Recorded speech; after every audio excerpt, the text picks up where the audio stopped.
Hello guys and welcome back. It's been a long time, to be honest, hasn't it? But there are a good few reasons as to why that is. I've been moving house, and I'm sure anybody that's moved house before knows how much of a pain that is. However, the new place is much better, so do not worry. Also, I have been in the process of trying to get my net connected to this house, which, let's just say, I've gotten the first 7 months of my internet for free because the ISP was taking so long and made so many errors and had to keep delaying things that they literally gave me 7 months anyway. That shows you how much they messed up. So that's why I have been away for a while, and now I am back. I can now fully upload, stream, and do all of the regular good stuff that you guys are used to. So I just wanted to get that over with, give you guys an explanation, and now we can talk about the main topic, which is Ethan Winters. Now, Ethan Winters is a very unique character in one way. I do believe he is the first true civilian we have played in a Resident Evil main numbered title. Now, don't get me wrong, because you can play civilians in some of the side games, but in the main numbered titles, we were always somebody who was already proficient at combat, whereas Ethan Winters, he's never experienced a BOW breakout in an environment, city, location, and he doesn't have any prior training with firearms, shooting, or anything like that. So, on that note, just as a little bit of history to Ethan Winters, his actual background job is a software engineer. Now, where does this information come from? Capcom themselves on their ambassador program, in which they revealed this information. So, if you guys were ever wondering, what did Ethan do before Resident Evil 7? He was a software engineer, and his wife was a child trafficker. We also know of one friend. In the initial prologue of the game, you get to hear him in a voice call with Ethan before Ethan gets himself into the craziness that is the Baker Mansion incident. Now, after this, we do know that he chose Mia over Zoe and had them both evacuated and met Chris Redfield. Now, after this, Chris Redfield did shoot Mia in Resident Evil 8, showing a sincere apology to Ethan, which is quite unique and interesting, as it does indicate that Chris has some kind of history with Ethan now. Chris doesn't remember everybody's names, and he obviously doesn't sincerely apologize in that kind of tone, so they probably have some sort of bond that has been established between the events of Resident Evil 7 and Resident Evil 8. However, one of the biggest issues that has been established among the fans is the fact that Ethan is quite a bland character.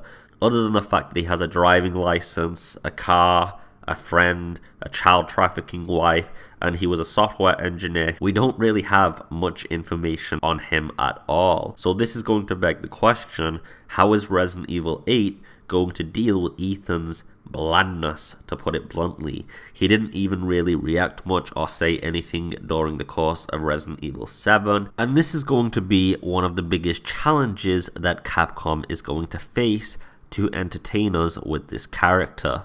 Now, there are quite a few ways that Capcom could rectify it, but my personal favorite would honestly be if we have some playable flashback sections that fill in the missing sections between Resident Evil 7 and Resident Evil 8 instead of the usual notes that they leave, because this would honestly feel a little bit more interactive and similar to the VHS tapes that Resident Evil 7 presented as a new element. But instead of helping you unlock puzzles, this time it would be helping you attach yourself to a character and give Ethan a hell of a lot more growth. And I do think if you did it in playable flashback sections, of course, you would feel the character's tribulations, challenges, struggles, and all of those other emotions that you just really don't get from reading a letter. We're definitely going to have to see how Ethan and Mia have progressed. How did they essentially resolve their situation?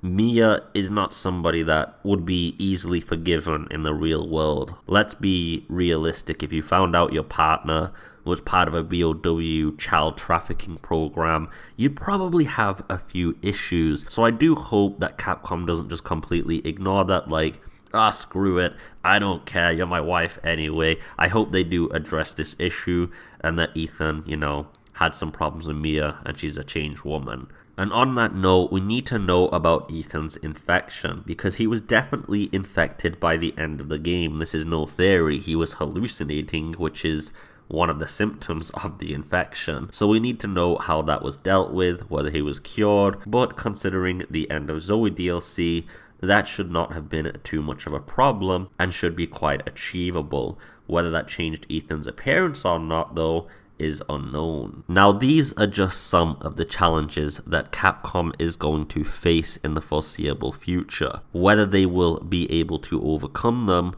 is another question to ask.